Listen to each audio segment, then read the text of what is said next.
Day 3 of Formula 1 testing is in the books, and we had some surprises at the top with Toro Rosso and Alfa Romeo leading the way.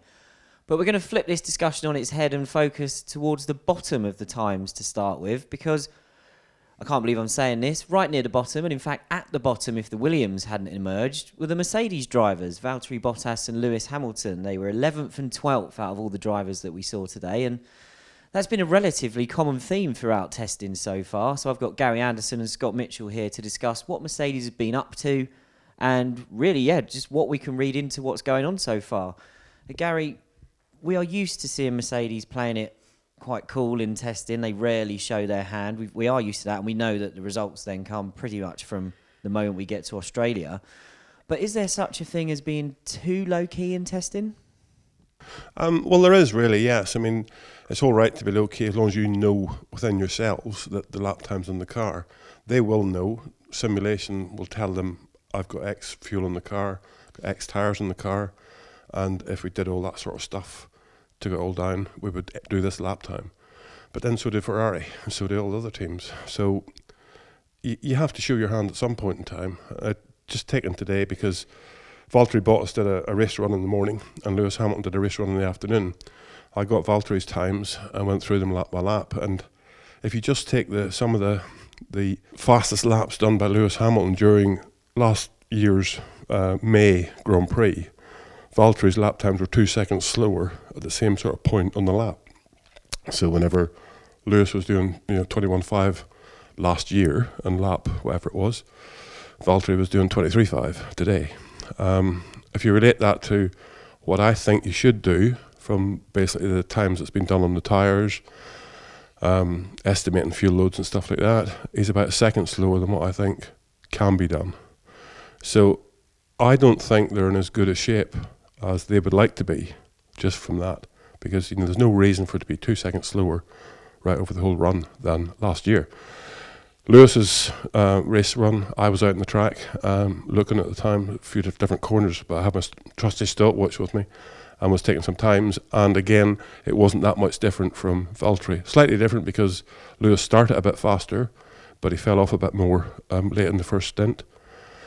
He got about the same step with the fresh tyres during his pit stop. So they're the only two cars that we've seen a sort of 66 lap non-garage visit as such pit stops. Valtteri had to do one garage visit, but I think they were quite genuine about it because it was because of a red flag.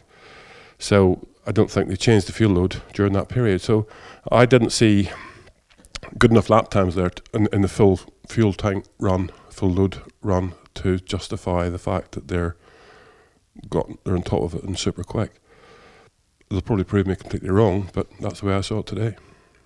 Scott, you've been speaking to Mercedes people when they've been around to talk to.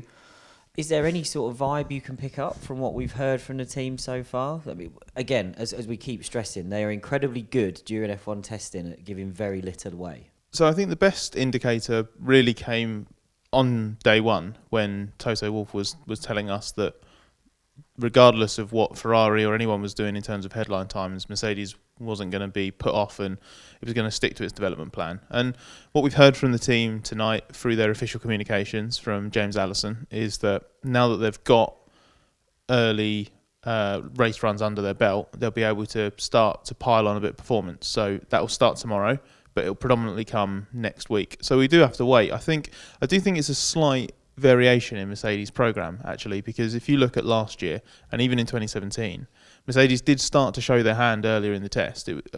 Day 1, day 2, day 3, the lap times did come eventually. They just weren't focusing on, what can I do if I go, to quote today's pace setter Daniel Kvyat, balls out on a lap. We haven't seen that early in the test in previous years. That's true, but we have seen a bit more than we've seen so far this week. But it does seem to be deliberate from Mercedes. They are keeping something back. The question is whether what they've kept back is enough to put them level on terms with Ferrari, which has started very, very strongly. And you've also got that element of a couple of other teams like Toro Rosso and Alfa Romeo, midfield teams that look very, very quick and are in what they'll think the 1:17s on the softest compound tyre. So there's lots of variables at play. I don't think anyone believes that Mercedes is 2 or 3 seconds slower than a Toro Rosso or an Alfa, but it's just part of the mystique of testing, really. And Gary's right. You can only go on what evidence you've got. The evidence so far is even if Mercedes isn't 2 seconds off the pace, maybe it's not exactly where it needs to be, and maybe we'll start to get those answers tomorrow. If not, we have to wait until next week. Gary, do you think that in such a condensed pre-season testing program like we have now, where the teams have just 8 days, can any team really afford to spend 1 week just sort of setting baselines and logging mileage and then cramming what we might consider the performance work into the second week? If you're well organised, yes, I think you can, as long as you know what the outcome would be. Every lap that they're doing, they're simulating the potential lap time, and if the car gets to that potential lap time, then they know exactly what they'd do if they had a lower fuel load or whatever. So they sort of know better where they are. And I think the fact that they're going to sort of look for a little bit of performance tomorrow says that maybe they're not quite where they think they should be. The only problem is when you change tyres on the car and you go to a softer tyre, you end up changing the balance of the car. So they need to find that out in real life. You need to do it to find out what's going on. So they'll have to do those runs to just make sure they're not going to lose the balance of the car. So what we'll put ourselves on the spot right here for eventually. Of course, we're going to get this wrong. But if you had to answer now, and you do because we're on camera, do you think that there's a supreme underlying confidence at Mercedes and that's why we're not seeing the pace, or are we not seeing the pace because perhaps they don't quite know how to find it yet? Actually, I think it's a bit like the rest of us. They don't really know where they are, because I think Ferrari are still hiding a bit as well. So they've just got to keep up with it and get on and do the testing that they need to do to make sure they know where they are, and that's going to start coming, I think, pretty quickly. What do you think, Scott? For the sake of variety, and also because I sort of sensed a little bit of confidence and motivation in Lewis Hamilton when he spoke today, I'm going to say that Mercedes has sort of switched up their program a little bit. They're quietly confident in doing what they're doing, but they're going to up the game tomorrow ahead of next week just to sort of get a better indicator of where they lie. Just add in there that also Lewis Hamilton said he thought the Ferrari was very, very good. So that's another thing. They'll always play each other a bit, to be honest, and hide a little bit and show a little bit now and again. But at the end of the day, you look at the Ferrari on the track, you look at the Mercedes on the track. The Ferrari looks very, very good, and I haven't just seen the Mercedes. It doesn't look bad. Let's not get it. It doesn't look bad, but it doesn't look exceptional. It's going to be very interesting to see. I'm going to say that it is confidence, mainly because I think the moment that we say Mercedes might not be at the top of the pile, they'll blow everyone away in Australia and make us look silly. So, but maybe we'll get some answers tomorrow. Let's move back to the top of the times and some unusual names perhaps there, and that's no disrespect to Daniel Kvyat, his team Toro Rosso, or Kimi Räikkönen in the Alfa Romeo. I think Kimi's time before lunchtime really caught the eye.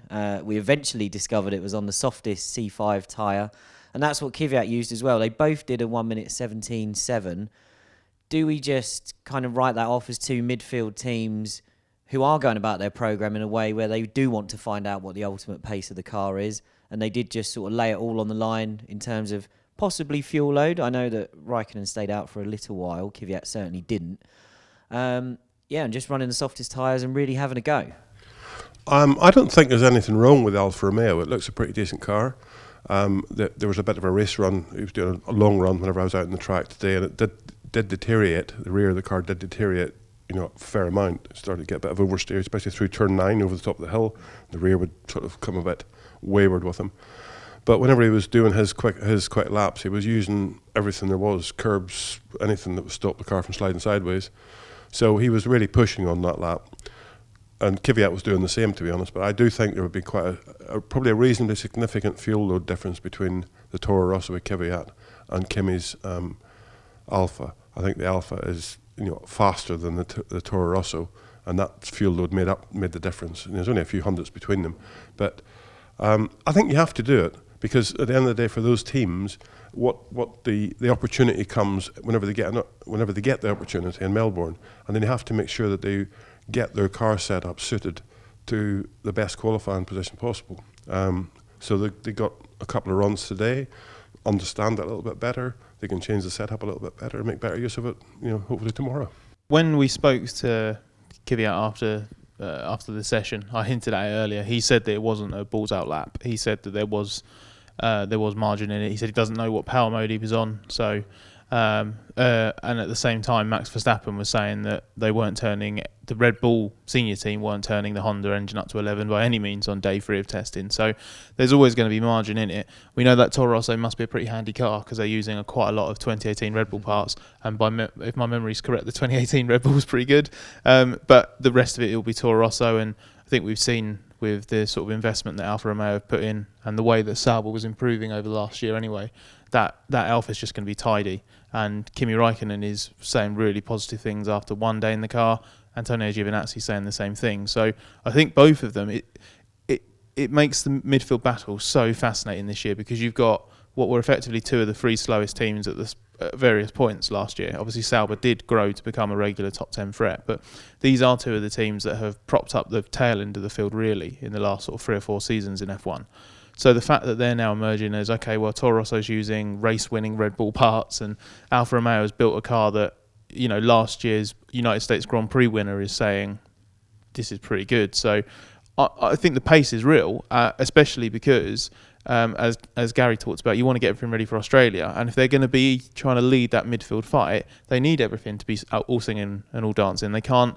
It's not like Mercedes, Ferrari and Red Bull where they know they've got a few temps over the rest of the field, so they can probably afford to not quite be at 100% in Melbourne, and it's not really going to cost them much ground. So I think we did see. I think that was the first proper real body blow that someone tried to land today in the midfield battle.